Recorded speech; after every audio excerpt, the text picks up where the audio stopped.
Doing good, man. First call. Excited. Nice. Yes. Doing good, man. Good. No, you're cool. I was saying, just good. I'm back on market selection. I really don't have a whole lot of solid deals that I'm working on, so I'm just looking for some more markets out in the Midwest areas that I'm more familiar with, out east as well. Sweet. But we'll get into that later. Still feeling like I'm struggling, but just finding more markets, mailing them, and not hoping, but doing my best to make it work. Yep, that's where it all starts. I actually spent all morning putting together a two-part market selection video that'll be going live next week. Can't discount it, man. That's what we get paid for. That's how you build a moat around your business, right? You get really good at selecting really good markets, and everything kind of takes care of itself from there. Rylan, Mike, how's business been? I haven't seen you guys in a minute. Good.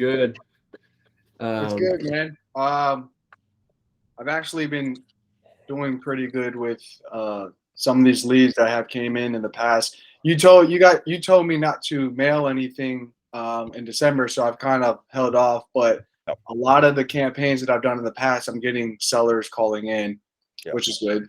But yeah, I think I'm gonna hold off for another week or so. You said to start marketing the last week of December. Yeah, so I mean, I've been, just for context, I've been prepping lists. I sent off a few lists this week to the mail house.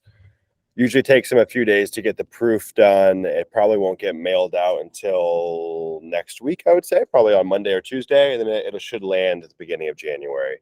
So I wouldn't start your marketing at that point, right? You want to get everything prepped up, ready to go. Get it to the mail house, between now and call it next Wednesday, and then most of that should be hitting the beginning of January. But the mail houses, they're going to slow down as well, right? Like if you send something off to them, they're taking time off. And so I want to get stuff in there before the holiday. And then whenever, like if you're using Rocket Print and Mail, for example, I want to get that sent off. They'll send the mail merge proof. You don't have to sign off on that until you're ready, but at least you have it. And then now you're in control. So I'd be getting everything prepped and ready to go. So it should be, getting sent out by end of next week. Yeah. Okay. Yeah. Rylan, how about you, man? How's business been? Going good. A lot of sales, a lot of acquisitions going on. So things are chugging along. Things are doing better than I hoped for. And then I'm hiring right now. So that's been taking up a lot of my time. Been filming a lot of content for the new hire, and then just kind of like building my whole game plan for this next year. I think I'm really going to scale it this next year, and hopefully the market holds pretty well and we can do some good deals. Yeah. I mean, there's a Alex Hormozy quote that I forget exactly how it goes, but I often think about it. It's something along the lines of only losers let an economic downturn slow them from their goals or something along those lines. The market's going to be a little different, but you'll just find new ways to play the game. Two things. One, what are you hiring for right now? So I'm looking for someone that knows how to use Excel and that has previous sales roles. So like they're going to be kind of in between data analysis, like comping properties, actually pricing offers, and then sales when they have time. Sales on what end? Dispositions or acquisitions? Acquisitions. Why do you want to marry those two things together? I think what's holding me back from my goals is the amount of focus I have to do the strategies that I'm doing for pricing my mailers. Mm-hmm. So I just need another set of eyes on it and just like more, I don't know, brain power on it, because like I have a really good like return on investment for my mail. Like I'm getting really good deals for the amount of mail I'm sending. So I think my strategy is solid. It's just time consuming. Right. And I think putting someone on it for like $7 an hour makes a ton of sense in my case. So I can focus on the more important things. Yeah. You're talking about your Google My Maps kind of process. Yeah. So, okay, what I would do in that case, you don't have to take my advice here, but I would not put those roles together. Those are such different skill sets, such different roles. You could even take like Ernesto, for example, who could be a good fit for something like that. It might be a little expensive, but you could find someone like that. You probably don't need them full time, right? But like The only time I think we should be going generalist mode is for like the generalist VA, something pretty simple, but those are two like in the weeds skill sets. And when it comes to acquisition stuff, it's like just the highest and best use for an acquisition manager is that they need to be on the phones constantly, following up, negotiating. There should be no lapse in that. That's why, like, when we have the acquisition role, we have an acquisition manager, then we have an intake manager underneath them. The intake manager does all the prepping of the lead, and then they should just be calling. And so I think a lot of people, especially when I was talking to Mayor about this yesterday, like he wants to do a little bit of everything with his people. And I'm like, you should streamline them, especially with acquisitions. But I would say, I mean, you could be looking at a similar, not an identical cost. I don't think you could get a good acquisition manager at $7 an hour. You're going to have to pay up for that. But you could even have that data analyst totally part-time, 10 hours a week, maybe. So the cost isn't huge. But an acquisition manager, I think you would be ready for one, probably closer to like 10 to 12 an hour. But I would just have them just full-time, locked in on that. And I think depending on what's your lead flow right now, how many leads do you get per month? For property? For sellers.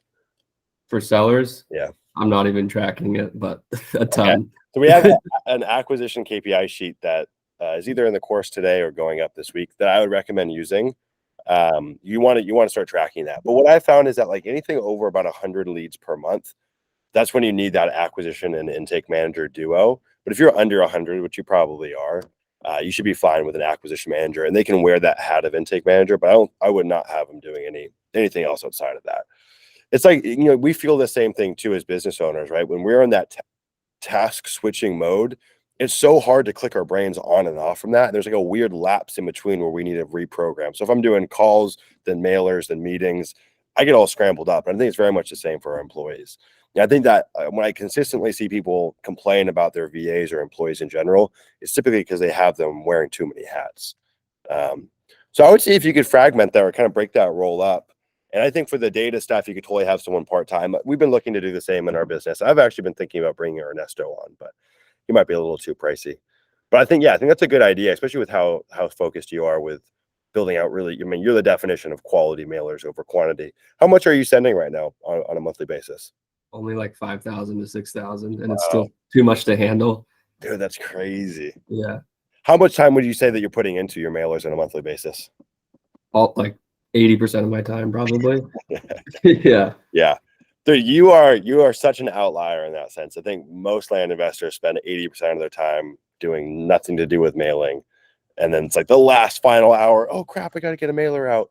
But you're drowning in that work. And it's crazy. I mean, how many deals are you acquiring a month off of 5,000 to 6,000 mailers? So like I've had a strategy where like we have all of our test mailers and I'm able to like get good deals from there. Yep. But like now I've really been focusing on honing down on the subdivisions that are working. So like I just acquired 4 different properties in the same subdivision and already have them all sold. Wow. And those are all like great deals. Yeah. Like, so I think the strategy of like just expanding your markets and then really trying to discover what works best has been good for me. Yep. So now I just have a strategy of like, okay, we'll try out a new market and then we'll have our markets that are working for us as well. And then like, that's our mailers. Yeah. We have half and half. Yeah. The move is cast a really wide net to start, and then you find what works and then just keep on hitting that. For your actual mailers, are you changing any of the copy on it, or have you been running the same like mailer style? Yeah, so I've been doing offer prices for areas that I'm confident on, and then I'm doing range offers on others. And then I'm sending like single letters to cut the cost down, and like I'm changing up the wording on it, like saying, "Hey, I've reached out to you in the past. Mm-hmm. Are you interested in selling?" Like I'm just trying to get people on the phone or trying to get their emails just so we can negotiate from there. So yeah, I've been trying a bunch of different designs. Yep. Yeah, I think that's super important, especially as you're mailing the same areas. I think that you can kind of fatigue the copy and the design, and it just turns into something that they've seen it so many times it doesn't even spike their interest, so they just toss it out. Well, Yeah. cool, man. That's exciting. It's a lot of good stuff cooking. I'm definitely confident that you're gonna do big things next year. Anything that we can do in terms of questions? Mike, number 2. Hello, my friend. Hope you're doing well. This is the holiday crew, man. It seems like everyone else is kind of peeled out already. to go do whatever we like to do during the holidays for those that are celebrating. But for the folks that are on this call, what's going on with y'all? Questions? Anything I can help with? I got a question. I was Yeah. for somebody else a little bit. So one of the things that I've wanted to hone in ever since I started the program was getting as granular as possible. I know that you recommend that. That's a better way of being able to price more accurately. And so my question to you is, when it comes to your campaigns, the amount of mail that you send out per campaign, how many mailers do you send out per campaign? Because I feel like I'm getting pretty granular for the markets that I like, but I'm only getting around 1,000 or so records. But I can price them extremely accurately. So if my goal is to mail out, 4,000 to 5,000 mailers a month, I have to come up with 4 to 5 campaigns a month. Is that normal or Normal? Okay. Yeah, and in fact, I mean, you're lucky if you get 1,000. Rylan could probably speak to this too, but some of my best campaigns are 150 records, 200 records. Like, Okay. it takes a lot of individual campaigns to hit our mail goal. And that's why as you start scaling your marketing, you find it's really difficult to scale the blind offers. And so when you're doing 15, 20, 25,000 mailers a month, range offers are almost a must, unless you've got someone full-time on your team to do that. So yeah, I mean, we sent out a few campaigns yesterday that were literally between 30 and 90 records a campaign. Because once you target the area, then you start stacking filters. If you're using any filters on data tree, you remove the duplicates, you're not left with much. That's totally okay. That usually is a better indication that you're onto something than having a ginormous mailer.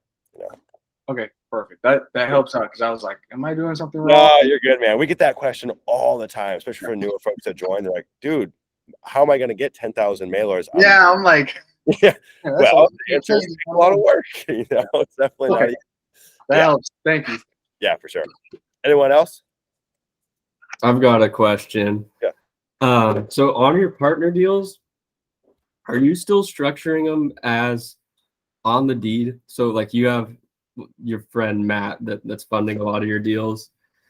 Are you putting them on the deed, or are you just counting it as private money? Like I figured it makes sense to just run it all through the LLC, like under my LLC, and just have him as like a private money lender instead of a partner individually on the deed with you. Like that just it takes a lot of time, and it's like they have to go sign deeds and stuff. It's kind of annoying. So you're talking about for JV stuff, right? Yeah, for JV stuff. Yeah. Yeah, I do bring everyone on title. Yeah, theoretically you wouldn't have to, but I do think that like if you're working, like Matt's a good example, right? Like for Matt, there's no risk. We've got such great rapport. But if you're working with Joe Schmo investor, they don't really know you that well. They want to have some kind of interest in the property. So I think it's just kind of a best practice. But yeah, it causes friction for sure. And then you got the 1099 issues and stuff like that once you sell it. But yeah, I can't say I've ever done anything outside of that. What I have seen people do, which is actually the polar opposite of what you're mentioning, is the deal funder will be on title. So you'll like essentially assign it to them. And then you guys will have a separate kind of operating agreement that outlines that you're like an advisor for the deal and get a percentage, but they'll be on title. So I've seen that, but that's kind of the reverse of what you're talking about. So, I mean, honestly, like the JV stuff, just at a certain point, depending on what scale you're at, it does become hard to scale. And that's one of the reasons. You've got double the paperwork. You've got another kind of stakeholder that could slow down the deals in terms of how quickly they can get that stuff sent out. And that's why debt just becomes easier and easier and easier as you scale up, and especially as you're doing more volume. But yeah, for all the stuff we have them on title with us. Okay. Yeah. I've just been thinking, like I've got a great friend that's been funding all my deals too, and it's annoying having to like coordinate all that paperwork. Like, what if I just went on deed and then we signed a separate 1099 operating agreement? Yeah, some sort. You certainly could. There's no reason you couldn't do that. I think if you've got rapport with them, they would have no qualms with it. I don't know how many folks you have funding your deals, but obviously, there's some people that are like acquaintances, and there's some people that are close in your circle. And so I think it's a case by case basis. But if you pitch them on the idea, they're not going to say no, because they're like, dude, I don't want to fill out all this paperwork. It's a pain in the butt. And that's also like one of the ways that we were qualifying deal funders is like, I mean, once you start knocking on the right doors, you realize how easy it is to bring on partners, especially on a JV basis. It's such a good deal for the investors. But one of the ways that we were qualifying who was a fit and who wasn't was how like expediently they could get the stuff done. And so we had some people that were just real bottlenecks for turning deals around. So those ones just got kicked out, right? But like someone like Matt or some of the other folks that we do it with, dude, they're faster than I am in some cases. I mean, they are absolutely on it. So yeah, it's a good question though. Got it. Thanks. Yeah. Anyone else? John, Mike, Cole, you guys got everything Yeah, I figured got out? a question. Yeah. So I'm just starting out. I just bought the course last week. So I just started out. I'm like barely 15% done with the course. But my goal is to finish the course like in the next 2 to 3 weeks and then kind of get into things. But I mean, just kind of starting out, should I have my LLC created before I start doing deals, or can I like get a few deals under my belt and then form that LLC? What's your Rather than shaking his head, man. Hey, there's two different ways, two different schools of thought out there. I mean, I did my first year with no LLC. I think I did 59 or 60 some odd deals just under my name. So if it's going to slow you down, I'd say just get started. Or if you got deals in your pipeline, just do the deals, right? If money is a big objection too, because creating an LLC, depending on where you live, like it can be substantial cost. Here in California, you could expect to pay $1,200 or so. And you got to renew that every year. So if money's an issue, that's something to think about as well. But if you're going to do in excess of 50 grand this year in profit, and you've got the resources to do that, just get the ball rolling. I mean, it'll take you an hour on a Saturday to get everything up and running, and then there'll be a couple week lag time. Eventually, what you'd ideally want to do, and why I say 50 grand, like if you're going to do over 50 grand, you should have an LLC and you should become an S corp, right? You don't have to become an S corp immediately, but sooner rather than later. You've usually got a 75-day window to do it. Otherwise, it's a late election after you file your LLC. Big tax implications to be an S corp, super helpful.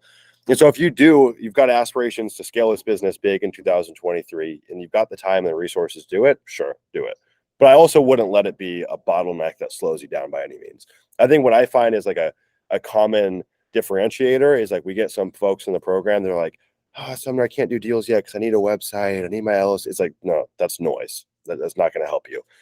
But again, it doesn't take that much time. It doesn't cost that much. So yes, you probably should if you can afford it and have the time. Riley, what were you going to say on that? Do a couple deals first before you lock yourself into an LLC, because like annual fees are $800 or something. Yep. And then like Sumner was saying, it just takes away from the important tasks when you're starting out. Like the most important thing you should be doing is looking at markets and sending mail.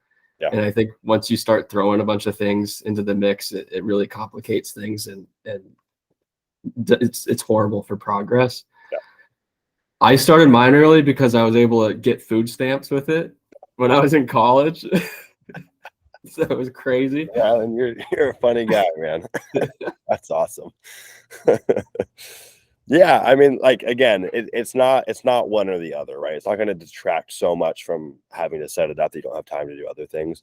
So, like I said, if you can afford it, if you really plan on scaling this business and you know yourself well and you're committed, I would set it up. But by no means is it a prerequisite. I'm kind of like on the opposite side of the camp where I'm just like go. All that stuff is irrelevant, and it can bite you in the ass. Like I paid more in taxes than I should have my first year around, but I'm glad that I just went out there and got the deals done. And capital is limited for me too, so it's like I would rather put that money towards mailers. I had something else I was going to say on that. It'll come to me. But yeah, good question, man.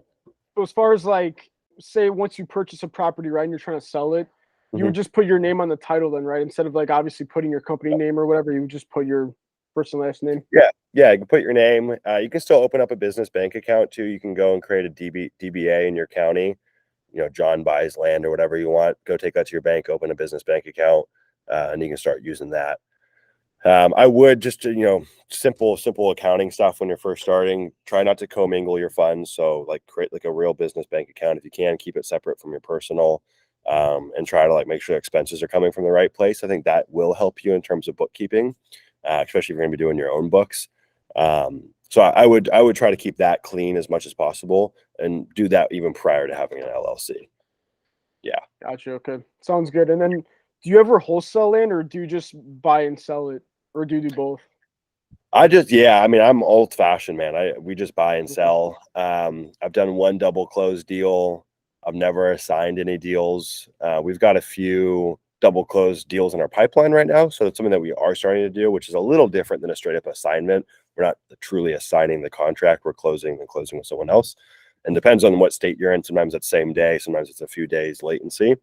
But yeah, I'm not huge on the assignment stuff, to be honest. I think I'm more interested in the double close, but all things being equal, I think paying for a property and closing on it is the easiest way to guarantee that you're going to get that deal. You're opening yourself up to the deal getting lost by trying to assign a contract or double close. Like, people can renege and do interesting things in terms of the sellers that you're working with, and you're probably not going to chase them down and take them to litigate on them. So yeah, wholesaling though, not a big fan of. I think the only time wholesaling would make sense would be like in a group like this, right?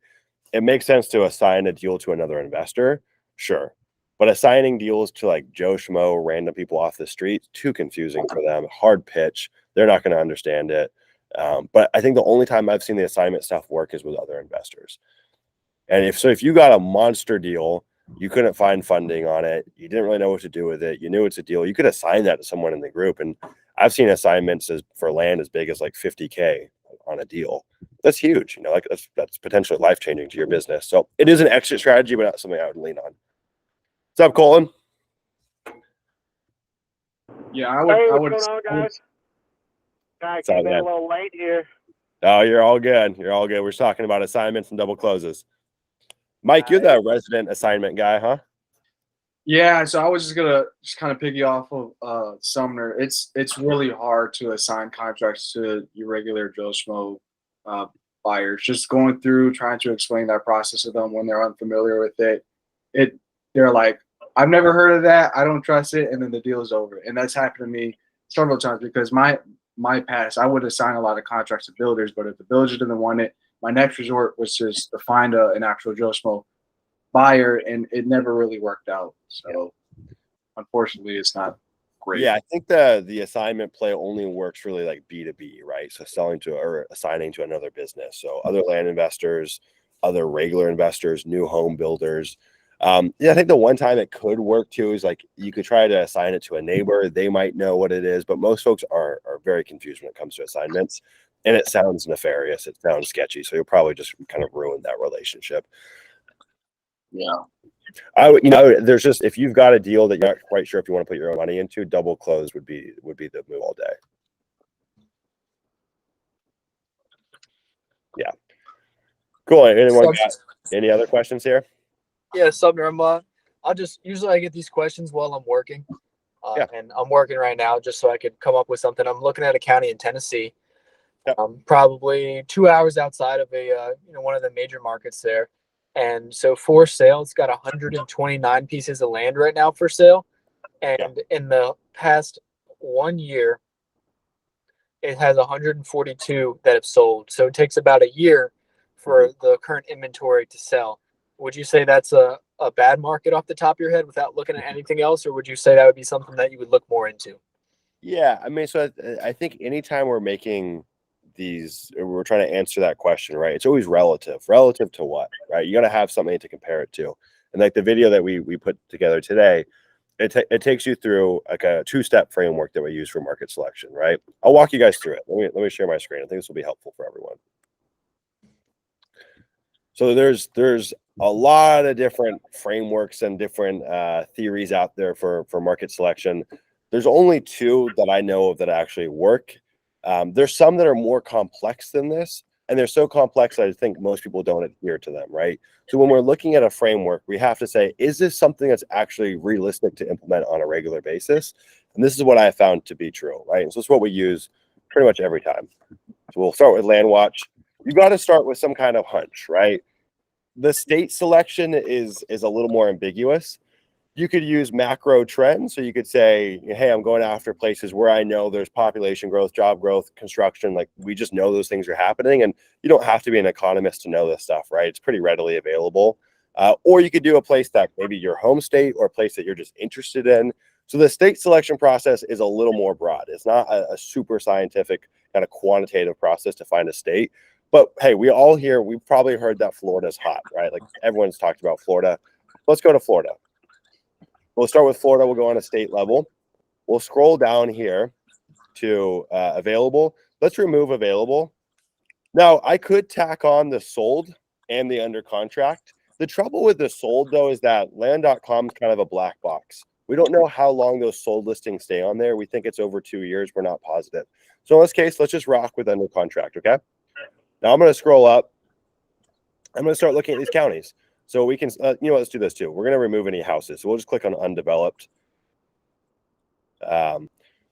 Cool. So it's pretty much the same data, right? We're looking at a county level. Lee County is smoking the rest of these counties in terms of sales or under contract, right? The problem with this, though, this is the first framework, but this doesn't tell us everything we need to know, because this doesn't tell us how much land is for sale, how big the counties are, and all of that's going to play into how many sales there are, right? Lee County might be a huge county, and Charlotte County might be a tiny county, and so that could explain the sales difference. One county might have more supply than the other, but we'll start with this. So now I'm going to go over to Redfin, and this is our second framework. So we'll go start with Lee County. We'll go over Florida. Yep, Lee County, Florida. Obviously, we're going to select just lands. Hopefully, Redfin wants to cooperate. Sometimes it can be a little buggy. Okay, cool. We're on just land. Okay, so there's 7,000 parcels of vacant land for sale. Ton of supply. That makes sense why there's so many under contract, right? There's so much supply out there. So the next thing I'm going to do is I'm going to start going through. I'll go start with the 1 month, move down to the 3 month and the 6 month, and I'm going to start calculating the sell-through rates. And so I can see, this isn't right. Is it? Yeah, last month, 600 properties sold. So almost a 10% sell-through rate, right? On a monthly basis. That's really big. 10 to 15% a month that's a hot market. And then so I can keep on going through this process and keep on looking at 1 month, 3 month, 6 month. So I can see here that 2,000 properties are selling on a kind of a quarterly basis. It's a pretty big turnover. And I'll keep on going through this process. Let's just go grab another one. We'll go grab Citrus County. And I'll just keep on going down this list. I'll start making relative comparisons. So I'll be kind of comparing these against each other. And I put all this information into a spreadsheet. You can see like what a spreadsheet looks like here. We got all that information kind of broken down in there. So I can go see here, okay, on last month, Citrus County, 79 properties sold for sale. There's 1,000 properties, so less than 10%. Let's go look at like a 6 month mark. Let's just see what happens. Okay. So I can see on a 6 month period, all the inventory is turning over. So every 6 months, inventory is turning over here. I would say this is a stronger market than Lee County. Even though there's less sales, there's a higher sell-through rate on a monthly basis, right? So when you're telling me, hey, is this market a good market? It's got to be compared to something. There's got to be something that we're kind of measuring that against. Now, in the grand scheme of all land investing markets, selling through on an annual basis is okay. It's not great. Like we just looked at Citrus County and everything's turning over every 6 months. Does that mean that I wouldn't do a deal there? No, that's not the case. But would I spend my marketing dollars in a place like that? I don't know. I would need to go look at Tennessee, break down all these counties and start comparing them against each other and be like, oh, this is the blatant winner. This one is selling through more than every other place. The kicker here, though, is that you've got to start with a hypothesis, right? Hey, I want to go sell 5 acre to 40 acre lots between 25 grand and 150 grand that are rural recreational, whatever your hypothesis is. And those markets have to kind of back into that. So if you're looking at a market that's all infill lot, that's not your business model, or it is, that'll kind of differentiate whether you're saying yes or no to that market. So to just right off the top of my head, it sounds like an okay market, but there's more to that story, right? So it's really about making comparisons. And so you might have a hunch that says, okay, Tennessee is a place that I want to be working in because of X, Y, and Z. And then I would go and just start quantifying the markets that have the most sales. You don't have to quantify every county because some of them are just going to be obvious duds. And then you'll start to get a real comparison of like, oh, this is the winner. And then your marketing dollars go there, right? So that's how I would break it down. But yeah, turning over every year sounds okay. I mean, your deals would definitely sell. Like, it's not a bad market. But I would need more information to know, is this a great market? And you need somebody to compare it against. But yeah, I think that the metric to keep in mind is like what makes a great market. I would say like 10 to 15% monthly sell-through rate that's really strong if it fits into your business model. So say your business model is not infill at all. Yeah. Would you ever filter out the infill on Redfin and then try to do that same sell-through rate analysis with just say 5 to 40 acres, or yeah. Yeah, kind of. So I wouldn't do it on Redfin, right? I would do it on land.com. So remember, this is the first framework. And think about it like a funnel, right? This is the framework that leads us to the second framework. So what I might do is pop over to LandWatch and say, okay, 25,000 to 150,000. That's the area I like to work in, say 5 to 40 acres. And then let's see what the data tells me, right? That might be a totally different story. Now it's saying Columbia County is, a better fit, right? So you could filter it down on LandWatch. I don't really do as much kind of subtype filtering on Redfin though. I think it's better to do it at the top of the funnel. Okay. No, that I can streamline that. That's very helpful. Yeah. So that's what I would do. That's what I recommend to everyone. It's the video that's coming out. It'll break down that process. And what's really cool is like at a certain point, and this is in the weeds work, right? This isn't super fun stuff to do. Really easy to train someone else to do that though. And so they can just be updating your lists on a monthly basis or whatever it is that you want them to do it on. And then your market selection process is look at your spreadsheet, what's the winner, pick the winner, and then you're off to the races. So it really simplifies that process and makes it more quantitative as much as we can, right? Like there's still, I always tell people it's an art and a science. Like it's not perfect, but this is the only way that I found to be very clear in our process for selecting markets. Hey, Sumner, I've got a quick question for you. Yeah. During your market selection process, so reviewing all of that data, do you have any sort of rule of thumb figures that you're looking for that would qualify, a good market versus a market you're not interested in? I know you just mentioned like 10 to 15% sell-through rate, but for the sell-through rate, for the number of properties on the market, for the number of properties sold in the last 30 days, 1 month, 3 months, 6 months, do you have any sort of like target figures that you look like that kind of qualifies a market? Yeah, I mean, so it's really going to come back to that sell-through rate, and that should scale up. If I see that on a monthly basis, let's say it's 15%, well, I should see 45% turning over on every quarter. So I want to make sure that like that math stays constant, and it usually does. I think one of the things that will scare me away, and it's less like black and white though, is super supply. So like looking at Lee County, there's 7,000 listings. That is a lot of noise to cut through. And one of the troubles with that is if we're using paid platforms like land.com, there can be pages upon pages upon pages of paid listings, and it's really hard to show up. So I typically don't like working in markets that are just oversaturated with supply. Even if they're selling over decently, I think that can still be a little bit of a red flag for me. I think the other thing that I look at too, though, is like I will try to flesh out what kind of properties are making up the real kind of breakdown of what's selling. So I'll share with you guys a project that Rylan and I have been working on here. Can you guys see my screen? Yeah. Okay, so we take all this data. I know, Colton, you're on mobile right now, so I don't know if you can see this. But we take all this data and then we break it down per range, right, per size. So I do want to make sure that, like, do I know what areas or what pockets of acreage ranges have the most activity? Because if it's 20 to 40 acres, I don't want to be going after the other stuff for the most part. So this will kind of help inform me what kind of properties I should be going after in that market. And then I'll also be looking at, does that kind of fit up with my business model? Another thing that I like doing as well is that you can see on Redfin kind of a heat map of where a lot of these sales are happening. And if you guys go inside the course and watch the Google My Maps video that Rylan put together, it's a even more in-depth way to kind of have something similar to this. And so you can start mapping it out because, we're not going to just go and bomb this whole county with mail. And so I can start to see where the action's happening and then kind of get more of a sniper approach to it. But yeah, really cool. And the biggest of things that I'm looking at is just that sell-through rate in terms of a percentage, making sure that it scales up over those time frames. We use 1 month, 3 month, and 6 month. That's our bread and butter. I also will go on to LandWatch and just go look at like the under contract tabs on there. That's pretty helpful. And then that's pretty much it in terms of hard, fast rules. Then it's just looking at that supply. That can scare me off. Like we've had students in the program who have gone and worked in some of these counties in Florida that look so good because there's just so many properties selling through, but they get lost in the weeds because it's so hard to rank on the listing. So it's like part of this business is it's like a traffic play too, right? We're trying to go and take advantage of land.com or the MLS and stay relevant on there. So if there's 7,000 listings, it's going to be really easy for us to get pushed pretty low. And so even if we've got a great deal, it can be easy to get lost in the weeds. So typically for me, and it's different for everyone, I don't love working in counties with a ton of supply. Even if the numbers look so great, that will usually scare me off. And so to go back to that example, we've had folks in the program go do those deals, and they take a lot longer to sell than you'd expect, just because they're not getting the eyeballs in their listings.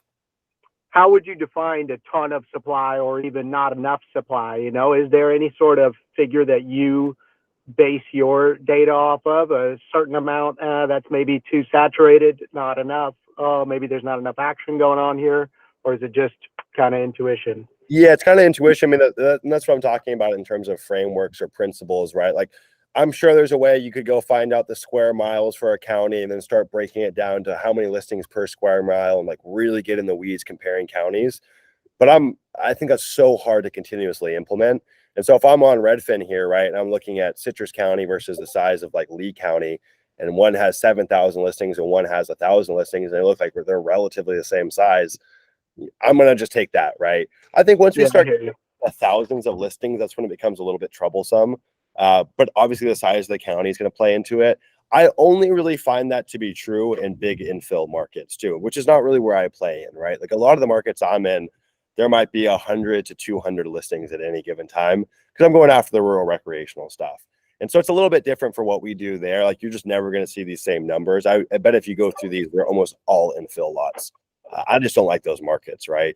But yeah, you could get real granular and break down listings per square mile, but I think that's so hard to stay committed to and stay consistent with getting that data unless you have someone on your team doing it. But for our business with a rural recreational hard, fast rule, somewhere between like 100 to 500 listings and like active supply.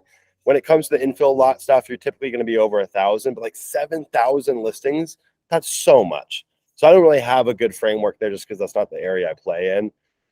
But for us, a lot of the rural recreational stuff, 1 to 500 is pretty typical. Rylan, I know your business is relatively similar to ours in terms of the properties you're going after. What do you typically see in terms of listed supply? I like to be the only one in the market generally, or at least, you know, like a couple in the area. So I'm looking at stuff between like 45 and 90 listings in an entire county most of the time. So stuff that's like in the boondocks, but you know, you look at the sold comps and they're selling within a month. And it is hard to find those. The only way to do it is to really just dive deep into Redfin and look everywhere. Yeah. You know, you can have your surface level spreadsheets where you're like running the numbers of the entire county, but you don't really discover anything until you dive deeper and go past just county numbers, you know?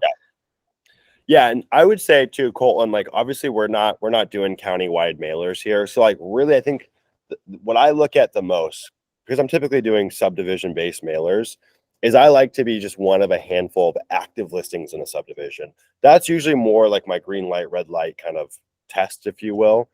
So if I'm in a subdivision and there's 20 sales in the last year and there's 3 other listings, and I'm going to be the 4th one, love that. Sometimes I see subdivisions, though, there's a lot of sales, but there's 300 active listings. So for me, this more applies on a much more granular basis. And what I'll do at that point, too, is I'll go start looking at the days on market for the ones that are currently available. I'll start looking at the days on markets for the ones that have sold. So I'll get a little more in the weeds there. I think the other thing that I look at, too, and I don't look at this on a county-wide basis, but when I'm going after a subdivision, for example, I want to go see what's my competition. Like, what are the quality of those listings, both in terms of pictures, photos, price point. And if it's just an obvious, like, I'm going to kick their ass deal, then I'm not too worried about it. But if I've got like real other land investor competition or folks that are doing this at a high level, that can be a bit concerning.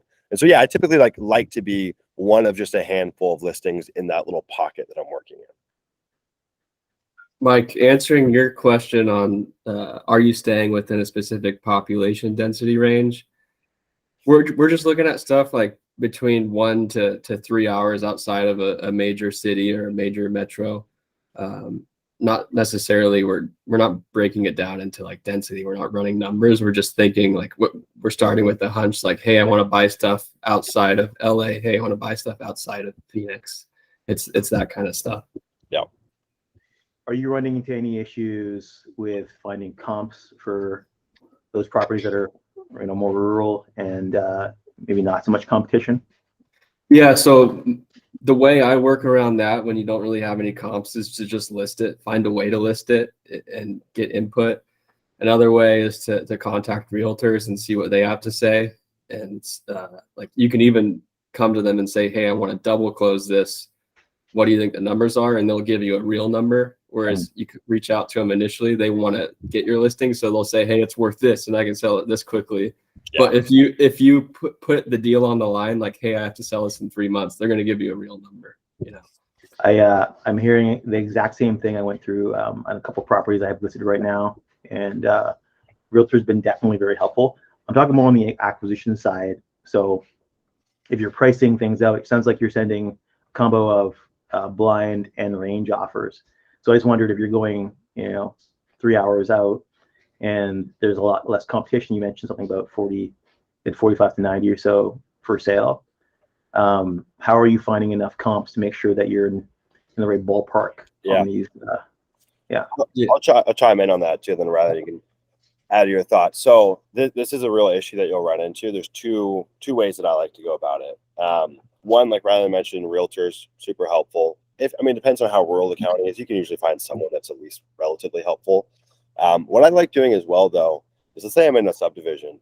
And I'm in a regular state. It's not a non-disclosure state. I will go and find the deeds for those properties that are like adjacent to mine or in the same subdivision and see what they were bought for. Even if it's not super recent, that's still a pretty good tell of value, especially if they're like the adjacent property and they're very similar to ours.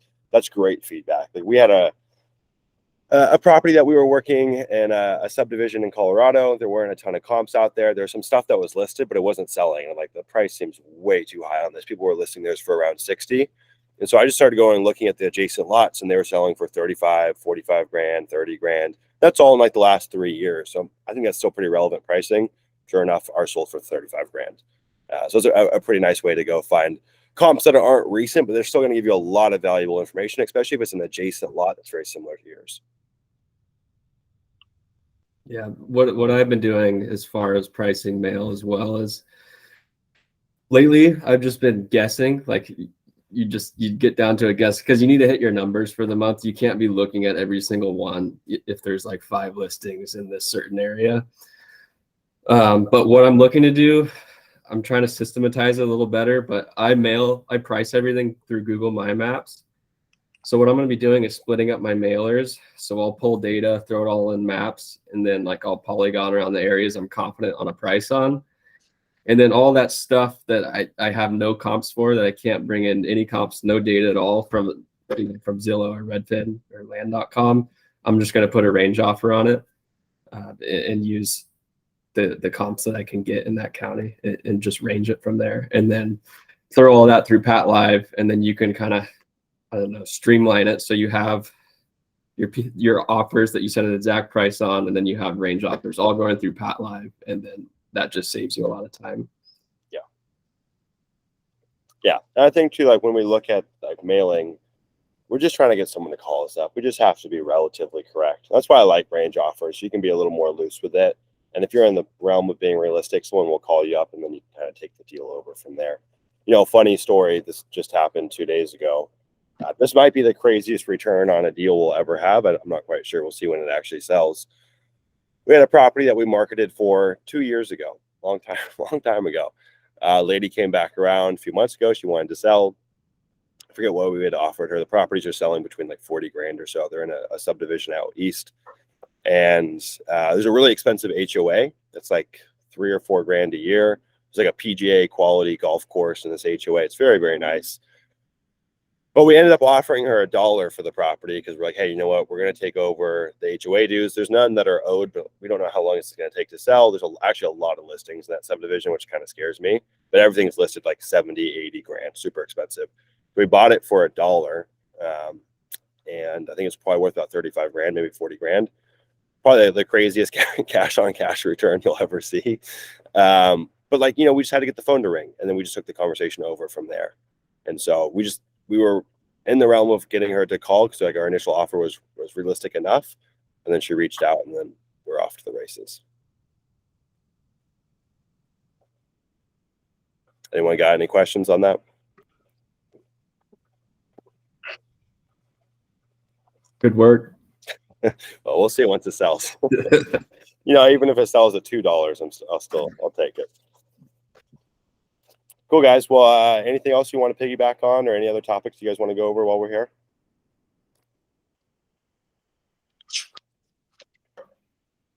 Sounds like that does it, huh?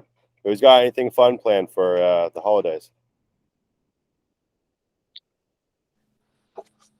I'm going out to take my girlfriend out to a cabin in West Virginia. It's got a hot tub there, and going to be checking out some land on the way there. So maybe a little business trip while I'm rolling through there. Yeah, a little write-off. Absolutely. Properties that you've been marketing to, or just actively listed properties that you're looking at? I see some that are listed right now. They've been taking a while to sell. Just checking out some areas, some towns. So I've done a lot of hiking through there, but I want to get familiar with the western part of the state. I'm going to be going out there anyways. Figured might as well stop, check out some stuff, maybe put some bandit signs up on the corner, get some people to call if they have land for sale. So yeah. That's cool. What part are you going to? Going out past. So if you look at Richmond, Virginia, and you go straight west, that's going to take you into near Elkins, Virginia, or West Virginia, Buchanan, which is Pendleton, Randolph, Upshire, Webster County, that whole area, kind of like the mid part of the state, a little bit east of I think it's like I-70 or I-80, whatever that main road is in the middle of the state. So I'm gonna be going out there. We're both working on Christmas, so we're doing that as kind of like a Christmas thing. Nice. I'll be fun, man. I've never been to West Virginia. I've wanted to go, but it's beautiful this time of year. It's way different than out west. Out west in Washington, Idaho, Montana, those areas, the mountains are more like holy shit, like it's crazy. Yeah. I think it's good to explore and have some fun. But some of the laws aren't as good, like Washington State, for example. If you drill a well in a lot of areas, the EPA somehow they charge you like per gallon of used water, like on your own well. I'm like, it's crazy. Yeah. As far as like homestead and stuff like that, I like it out east. It's more like stable. In my opinion, better laws. It's more fertile for growing like fruit trees and berries. And if you were to do any medicinal herbs or vegetables, then you can do that very well. But when you go out west, it's pretty much all just people grazing, cattle, sheep, goats, things like that. Yeah. That's super cool. Well, enjoy your time out there. Hopefully maybe you'll pull a deal while you're driving through. That's it. Hope so. Are you coming out here for Christmas? I am. Yeah. I'm supposed to leave. So Riley and I are actually from the same hometown. I'm supposed to leave tomorrow, but so I got that. I got a new car and the supercharger for Tesla. Like it takes a few days for it to get transferred into your name. So the dealership gave it to me late, so I transferred it yesterday. This is going to take 3 to 5 business days. So I was supposed to leave tomorrow. I can't leave unless I have a way to charge it. So I don't know when I'm going to be leaving. I'm kind of upset. Hopefully it gets pulled through end of today or tomorrow. I don't know. But yeah, I will be up there. So I'm going to go. The plan is to take the maiden voyage in the new wheels from here to San Diego all the way up to Oregon, and then stop in Monterey for a little bit, stop in Mount Shasta, and then go up to like Eugene and stay up there for a bit. And then maybe stop in Lake Tahoe on the way home for New Year's. But yeah, dude, I definitely have to make it up. Yeah, I got the P100D. It's crazy, man. It's too fast. It's stupid fast. 0 to 60 in 2.9 seconds. It makes your head hurt. It should be illegal, honestly. I'm like, they just give these out to like housewives and stuff. Like anyone can go buy one of these things. It's like a weapon. But yeah, plan is to leave tomorrow. So yeah, I would love to link up if you're around. Yeah, let me know. I'll be around. How long are you going to be up there for? January 9th. Very nice. Cool. Okay. And I'm going to Slow for New Year's for a couple of days. But cool. Yeah. I'll be up there hopefully Thursday through Monday. Then I might stop back on my way down from Oregon. All right, guys. Well, it's good seeing everyone's face. Appreciate you guys making the time to hop on today. I know everyone's probably cutting the week out early. Don't forget, get your mailers out. Come on. Now's the time to do it. That's what I'm going to be. Oh, Sumner. Yeah. One more thing. I sold those 2 headache of a properties finally. Oh, you sold them? Yeah. Hey, So- give us the rundown real quick. Yeah, so so they were actually both in Citrus County, the county that you just looked up. Yeah. One of them was I sold it for $7,500. I purchased it for $6,500.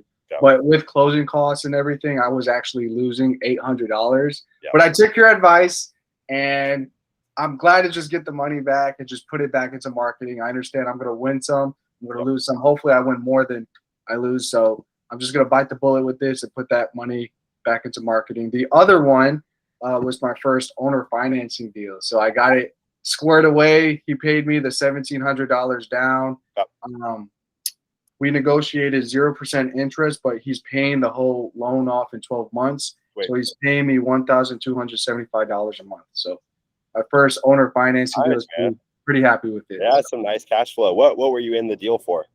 So that one, I was in the deal for $9,000, a little bit less than $9,500 a month, if I'm not mistaken. Yeah. So, Yeah, in terms of things off your books, man. Say it again. Yeah, it's good just to get those things off your books, you know. Yeah. So I ended up selling it to him for $17,000. Yeah. In terms of the purchase price, but I think I'll get my basis back. It's like month 6 or something like that. Okay. And after that, it's just pretty much just, your profit. Yeah. So nice, dude. That's awesome. Yeah, we're clearing out some bad inventory that we still have left, and it's like, you know, one, you can go redeploy that capital elsewhere, but it's also just a real time suck. You think about these deals, you fret about them, you try to figure out ways to get them moved, and yeah, dude. You know, sometimes I'm just willing to take a lower offer. We took a deal that we've had these just horrible deals out in Maricopa County, out in Arizona. Good market until the market slowed down, but we were in one for 51,000, and we thought it was worth like 130. But we ended up taking an offer at 75 yesterday just to get it moved. You know. Yeah, dude. So I'm happy with it. Yeah, that's awesome. Good work. Well, cool, guys. If you guys need anything from me, you can pop me in Slack. But I'll see you guys all next week. See ya. Bye. Later. Thanks, Sumner.